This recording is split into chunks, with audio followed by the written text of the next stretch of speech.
मानव शरीर मिलना बहुत दुर्लभ चीज़ है। अगर ये कहें हम कि अगर मानव शरीर मिला है तो यह किसी वरदान से कम नहीं, तो यह भी अनुचित नहीं होगा। हम लोग एज अ डॉक्टर जो बीमारियां देखते आ रहे हैं वो ज़्यादातर फिज़िकल बीमारियां होती हैं। पेशेंट बीमारी लेकर आता है कि मुझे हाथ दर्द हो रहा है या मेरा लीवर वीक है या मुझे स्किन प्रॉब्लम है, लेकिन मेंटल हेल्थ की तरफ कोई ध्यान नहीं देता। तो जो आज हम टॉपिक डिस्कस करेंगे वो है डिप्रेशन। डिप्रेशन सारी मानसिक बीमारियों की जड़ है। WHO के 2016 के आंकड़ों के मुताबिक पूरे विश्व में 8 लाख मौतें आत्महत्या से होती हैं। इसमें हमारे देश का नाम सबसे ऊपर है, यानी कि हर साल 1,35,000 लोग सुसाइड करते हैं। बच्चों को अगर एग्ज़ाम में सफलता नहीं मिली, किसी ने अगर जॉब में उसका रिप्लेसमेंट नहीं हुआ या कोई अपने एम्बिशन में फेल हो गया, तो उन्हें एक बहुत ही सीधा तरीका नज़र आता है आत्महत्या का। लेकिन क्या ये उचित है? डिप्रेशन की शुरुआत के लक्षण को ही आप जानें, उसे बढ़ने ना दें, क्योंकि यह अगर इसकी जड़ें आपके शरीर में, आपके मन में फैल गई तो ये एक बहुत भयंकर बीमारी को अंजाम देगी। डिप्रेशन का पहला लक्षण है वो है सैडनेस ऑफ माइंड, मतलब मन का दुखी होना। ऐसे तो मन दुखी हर किसी का हो सकता है, लेकिन जो डिप्रेशन के मरीज होते हैं उनके जो मन दुखी होने की एक सिम्टम होता है वो ये होता है कि प्रोलॉन्ग सैडनेस। मतलब आपका कोई भी त्यौहार आ जाए, ईद, होली, दिवाली, कुछ भी घर में सेलिब्रेशन हो, उन्हें अच्छा नहीं लगता। और साधारण जो डिप्रेशन होता है या साधारण जो सैडनेस होती है, इसमें थोड़े दिन के लिए ये आता है और कुछ भी सेलिब्रेशन हुआ या माइंड डाइवर्ट हुआ तो वो सैडनेस चली जाती है। दूसरा जो मुख्य लक्षण है वो है वीकनेस। इन पेशेंट्स को इतनी वीकनेस लगती है कि पेशेंट्स हमें कंप्लेंट करते हैं कि सुबह उठने के बाद हमें ऐसा लगता ही नहीं कि कोई काम करें। तीसरा और मुख्य लक्षण है loss of interest. In patients को किसी भी चीज़ में मन नहीं लगता। अगर वो स्टूडेंट्स हैं तो उन्हें पढ़ाई में मन नहीं लगेगा, किताब खोल के बैठेंगे, लेकिन जो वो पढ़ रहे हैं या टीचर उन्हें एक्सप्लेन कर रहा है वो उनके दिमाग में नहीं घुसता। अगर वो नौकरी पेशा हैं तो वो अपना जो भी वर्क कर रहे हैं वो उसमें लॉस ऑफ इंटरेस्ट, मतलब टालना है, इस तरीके का काम करते हैं। महिलाओं को डिप्रेशन है तो वो घरेलू कामकाज करेंगी, लेकिन उन बेमन से, मतलब उनका किसी भी चीज़ में मन नहीं लगता। चौथा जो मुख्य लक्षण है वो है गिल्ट। गिल्ट पेशेंट्स को इतनी होती है, डिप्रेशन के पेशेंट्स को, कि इन्हें लगता है कि हर चीज़ के कसूरवार यही हैं। मैंने ऐसा किया होता तो ये अच्छा हो जाता, मैंने ये चीज़ गलत की, इसका जिम्मेदार मैं ही हूँ। पांचवा मुख्य कारण है वेट लॉस। जनरली ये देखा गया है कि डिप्रेशन में वेट कम हो जाता है, मगर हमारे कुछ ऐसे पेशेंट आए कि जब वो डिप्रेस रहते हैं तो उनकी भूख बढ़ जाती है, बहुत ज़्यादा खाना खाना चालू कर देते हैं और मोटे हो जाते हैं। तो वेट का जो फ्लैक्चुएशन है या एकदम से कम हो रहा है या ज़्यादा हो रहा है, ये भी एक डिप्रेशन का लक्षण हो सकता है।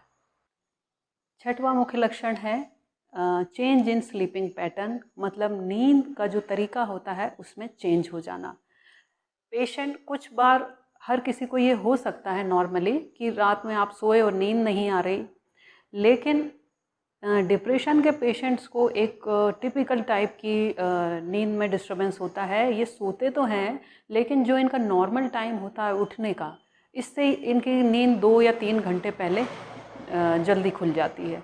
मतलब जैसे पेशेंट 10 बजे सोता है और सुबह 6 बजे उठता है, तो जब वो डिप्रेशन की अवस्था में होंगे तो उनकी नींद 4 बजे 3 बजे से ही खुलना चालू हो जाती है। अगला और जो मुख्य लक्षण है वो है कि अपने आप को नुकसान पहुंचाने वाले विचार। पेशेंट्स को जब डिप्रेशन बहुत बढ़ने लगता है तो उन्हें कुछ ऐसे विचार आने लगते हैं। वो खिड़की के पास जाएंगे तो उन्हें लगता है वो वहाँ से कूद जाएं, जान दे दें, या पंखा दिखा तो उन्हें लगता है कि हम लटक के आत्महत्या कर लें। तो ये सारे लक्षण जो थे डिप्रेशन के वो मैंने आपको बताए। आप और आपके रिलेटिव्स या आपके जो भी फ्रेंड्स हैं, अगर इन लक्षणों से ग्रसित हैं या बात करने में आपको ऐसा कुछ समझ में आता है तो उन्हें ज़रूर आप एक चेतावनी दें, उन्हें डॉक्टर के पास ले जाएं, एक साइकेट्रिस्ट के पास ले जाएं या किसी होम्योपैथ के पास ले जाएं। होम्योपैथ दवाओं से डिप्रेशन को तुरंत में ही इलाज कर दिया जाता है। इससे एडिक्शन नहीं होता, इसके दवाइयों के कोई साइड इफ़ेक्ट्स नहीं होते। और लोगों का ऐसा मानना है कि दवाइयाँ बहुत धीरे काम करती हैं, लेकिन नहीं। होम्योपैथी टोटल ही डिपेंड है मेंटल हेल्थ पे। एक अच्छा होम्योपैथ मेंटल हेल्थ को बहुत ज़्यादा इम्पोर्टेंस देता है और ये बहुत ही जादुई रूप से काम करती हैं। अब हम जानते हैं कि कारण क्या होते हैं डिप्रेशन के। तो डिप्रेशन के जो कारण होते हैं वो बायोलॉजिकल भी हो सकते हैं, साइकोलॉजिकल भी हो सकते हैं। बायोलॉजिकल कारण मतलब ब्रेन में जो केमिकल्स उपस्थित होते हैं उनके इम्बैलेंस के कारण या उनकी कमी के कारण। तो जो 3 मुख्य केमिकल देखे गए हैं वो है सेरोटोनिन, नॉरएपिनेफ्रिन और डोपामिन। इनकी कमी से डिप्रेशन ज़्यादा आता है। और साइकोलॉजिकल कारण में मतलब कुछ आपकी घटना ऐसी हो गई जो आपके मन मुताबिक नहीं हुई, तो उसमें एक नेगेटिव थॉट्स आने लगते हैं और उन नेगेटिव थॉट्स की चेन चलने लगती है। और ओरिजिनल तो वो बहुत एक छोटा सा पॉइंट रहता है, लेकिन पेशेंट सोच सोच के उसको इतना बढ़ा लेता है कि समस्या कुछ थी और समस्या कुछ और हो जाती। डिप्रेशन के उपचार कैसे किए जाएं? तो सबसे पहले ये ज़रूरी है कि आप जानें कि आपको डिप्रेशन है या आपके आसपास के किसी रिलेटिव को डिप्रेशन है, आपके फ्रेंड को डिप्रेशन है। यह जानना बहुत ज़रूरी है। यह आपको बता देना चाहती हूँ कि लोग ये समझते हैं कि हमें डिप्रेशन इसलिए आया कि हम शारीरिक या मानसिक रूप से कमज़ोर हैं, जबकि ऐसा बिल्कुल भी नहीं है। जैसे दूसरी बीमारी आती हैं, वायरल इन्फेक्शन होता है, जॉइंट्स पेन होते हैं, कोई भी एक्यूट इन्फेक्शन हो गया, इसी तरीके के ये डिप्रेशन भी हर किसी को हो सकता है। हर किसी एज में हो सकता है, महिलाओं या पुरुष किसी को भी हो सकता है, अमीर या गरीब किसी भी आदमी को डिप्रेशन हो सकता है। तो यह बात आप दिमाग से बिल्कुल निकाल दें कि डिप्रेशन उन्हीं को होता है जो शारीरिक या मानसिक रूप से कमज़ोर होते हैं। किसी अच्छे डॉक्टर की हेल्प लीजिए। हम होम्योपैथ आपकी सेवा में हमेशा रहते हैं, क्योंकि हमारा जो टारगेट होता है वो फिज़िकल के साथ हम लोग मेंटल हेल्थ को बहुत ज़्यादा इम्पोर्टेंस देते हैं। तो सबसे पहले आपको क्या करना है, पहले जब भी डिप्रेशन हो, डिप्रेशन के लक्षण आपको दिखाई दें, तो सबसे पहले कारण जानने की कोशिश करें कि कारण क्या हुआ।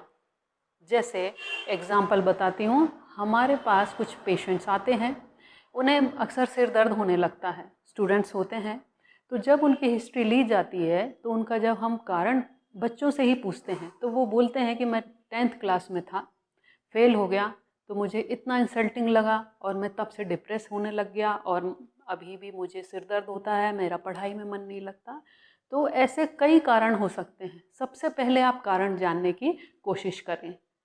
दूसरा चीज़ है कि जब भी आपके दिमाग में बहुत विचार आ रहे हैं तो किसी से शेयर ज़रूर करें। जो भी आपके फ्रेंड्स होंगे, क्लोज़ फ्रेंड होंगे, इनसे आप शेयर करें। परिवार के लोग से शेयर करें, माता पिता से शेयर करिए। और अगर कुछ ऐसी बात है जो आप शेयर नहीं कर सकते तो आप ज़रूर एक पेपर पे लिखें, एक डायरी में लिखें, और अगर डर है कि वो कहीं लीक ना हो जाए तो उसे डिस्ट्रॉय भी कर दीजिए। तो ये एक नॉर्मल एलिमिनेशन थ्योरी है। इस एलिमिनेशन में आप फिर से सुन लीजिए, या तो आपको किसी से शेयर करना है, कंफर्टेबल व्यक्ति जो आप जिस पे आपको फेथ है, या तो आपको लिख करके विचार अपने डिस्ट्रॉय कर देना है। अगर फिर भी वो विचार रह जाते हैं लिखने के बाद तो आप फिर लिखिए।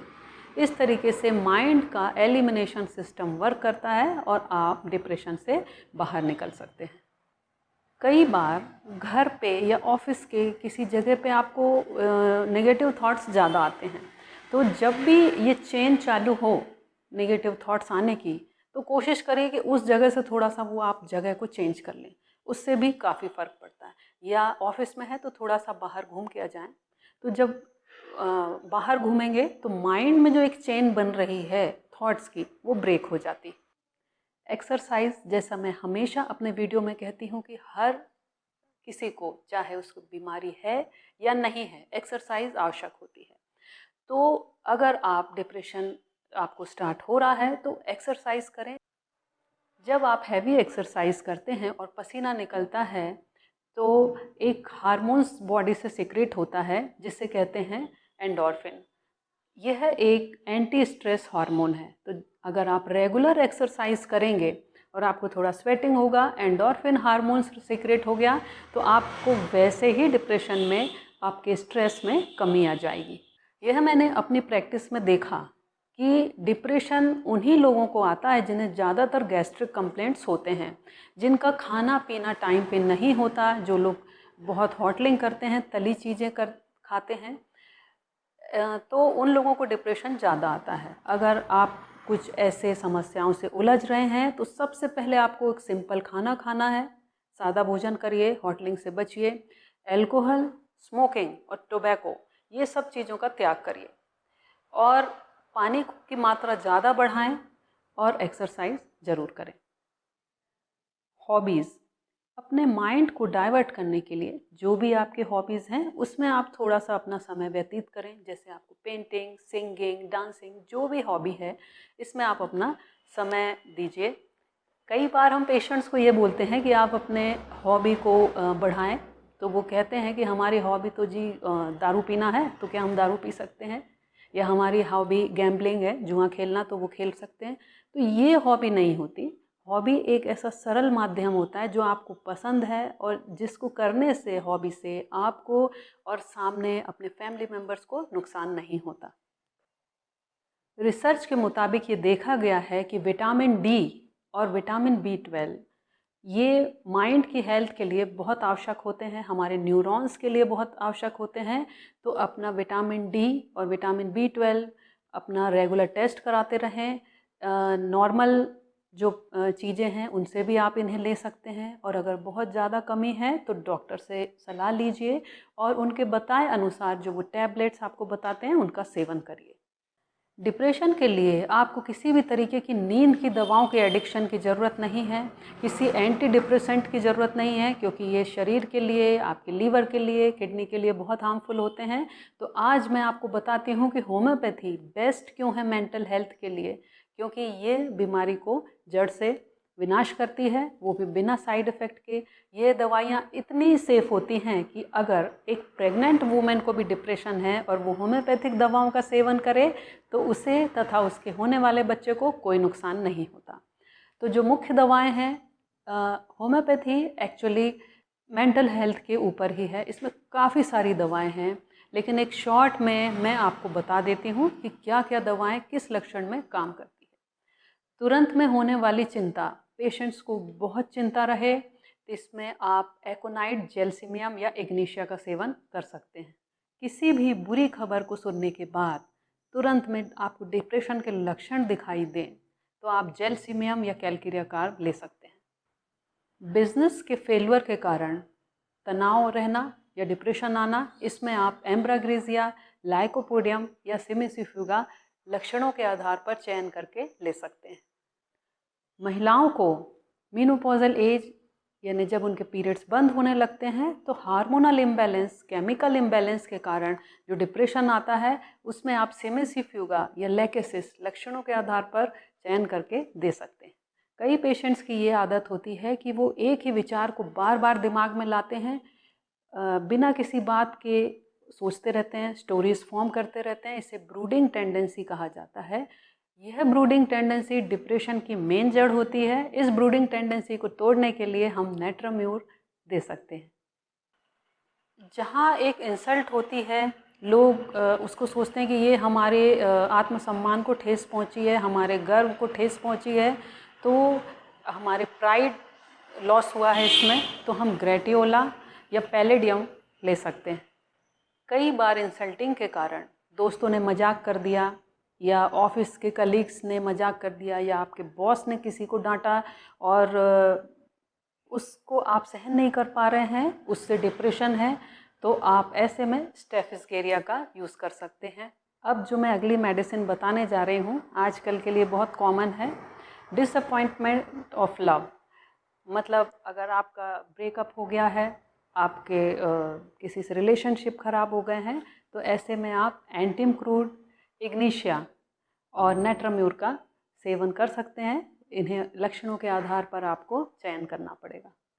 डिप्रेशन बहुत ज़्यादा बढ़ जाए और माइंड में सुसाइडल थॉट्स आ जाएं, जैसे मैंने आपको पहले भी बताया कि इतने बढ़ जाएं कि अगर वो पेशेंट खिड़की के पास बैठा है तो उसे लगता है कि मैं खिड़की से जंप करके जान दे दूं, तो ऐसे में अर्जेंटम नाइट्रिकम मेडिसिन बहुत अच्छा काम करती है। बार बार सुसाइडल थॉट्स आने की जो श्रृंखला है, जो चेन है, उसको तोड़ने के लिए ऑरम मेट मेडिसिन बहुत अच्छा काम करती है। माइंड को पीसफुल रखने के लिए कालीफॉस का नियमित सेवन करने से एक मेंटल पीस मिलती है, माइंड को एनर्जी मिलती है और डिप्रेशन को बहुत अर्ली स्टेज में ही स्टॉप किया जाता है। तो कालीफॉस एक माइंड का टॉनिक है, इसे कोई भी व्यक्ति ले सकता है। तो ये थी कुछ दवाएं होम्योपैथी की जो मैंने आपको बताई। बहुत सारी दवाओं को बताना इस छोटे समय में संभव नहीं था, इसीलिए मैंने एक्यूट मेडिसिन आपको शेयर की। क्रॉनिक ट्रीटमेंट के लिए आपको किसी अच्छे रजिस्टर्ड होम्योपैथ की मदद लेना होगी, या आप हमारे रिसर्च सेंटर पर डॉक्टर सपना Sahu homeopathic clinic and research centre पर भी संपर्क कर सकते हैं। यहाँ पर आपकी पूरी हिस्ट्री लेकर के, आपकी केस टेकिंग लेकर के, मेडिकल काउंसलिंग करने के बाद आपको दवाइयाँ दी जाती हैं। एक कहानी आपको शेयर करूंगी जो कि बहुत छोटी है, लेकिन इसके अंदर एक बहुत महत्वपूर्ण तथ्य है। जब भी आप डिप्रेशन में हो, आपको कोई चारा समझ में नहीं आ रहा है, तो इस कहानी को ज़रूर याद करिएगा, आपकी समस्याओं का समाधान आपको ज़रूर मिलेगा। एक संत थे, वो गांव में जो भी लोग आते थे समस्या लेकर, उसका मिनटों में वो निवारण कर दिया करते थे। तो उनकी बहुत ख्याति फैल गई। आसपास के कई दूर दूर कोसों दूर के लोग उनके पास अपनी समस्याओं का निवारण करने के लिए आने लग गए। संत ने देखा कि लोगों की समस्याएं तो निपट जाती हैं, लेकिन ये बार बार उसी में उलझते जा रहे हैं। तो उन्होंने एक बार कुछ ऐसा किया कि वे शहर या गांव के जो बीच का झाड़ था बड़ा सा, उसको पकड़ के खड़े हो गए और बहुत ज़ोर ज़ोर से चिल्लाने लग गए कि मुझे बचाओ, मैं मरने वाला हूँ, ये झाड़ मुझे छोड़ ही नहीं रहा है, मैं कितना निकलने का प्रयास कर रहा हूँ मगर ये झाड़ मुझे पकड़ के खींच रहा है। लोगों ने देखा, उन पे हंसे भी कि ये महाराज तो सबको अपनी समस्या का निवारण बताते थे और आज खुद ही झाड़ को पकड़ के खड़े हो गए हैं और निकल नहीं पा रहे हैं, जबकि ये खुद झाड़ को पकड़ के खड़े हैं और ऐसा बोल रहे हैं कि झाड़ ने इनको पकड़ लिया है। तो कुछ लोग इकट्ठा हुए, उन्होंने महात्मा जी को उससे खींचा और बोले, महात्मा जी ये आप क्या कर रहे हैं, आपने झाड़ को पकड़ा है और आप चिल्ला रहे हो कि झाड़ ने आपको पकड़ लिया। तब महात्मा जी ने कहा कि आप लोग भी समस्याओं को खुद ही पकड़ लेते हो, समस्या नहीं आपको पकड़ती, समस्या तो एक तरफ रखी रहती है, आप जा कर के उसको पकड़ते हो। तो हम भी कुछ ऐसा ही करते हैं। सबके लाइफ में उतार चढ़ाव आते हैं, लेकिन जब चढ़ाव आते हैं तो हमारा मन प्रसन्न होता है, लेकिन जब उतार आने लग गए तो डिप्रेशन, स्ट्रेस और यहाँ तक कि सुसाइड तक के लोग कदम उठा लेते हैं। तो इन समस्याओं से निकलने का प्रयास करें, ना कि उन समस्याओं में उलझने का। और अपने फ्रेंड्स, रिलेटिव्स और भाई बहनों को बहुत अच्छे से ध्यान दें, उनकी केयर लीजिए। ये वीडियो उन्हें ज़रूर शेयर करिए, क्योंकि हर कोई किसी न किसी अवस्था में अपने लाइफ में डिप्रेशन का या स्ट्रेस का शिकार होता है। इस वीडियो के ज़रिए मैंने बहुत बड़ी बात को एक छोटे से माध्यम से कहने की कोशिश की है। उम्मीद करती हूँ कि आपको पसंद आया होगा। अपना ध्यान रखिए, अपने मेंटल स्ट्रेंथ बढ़ाइए, अपने मेंटल स्ट्रेंथ के साथ फिज़िकल स्ट्रेंथ भी बढ़ाइए। धन्यवाद।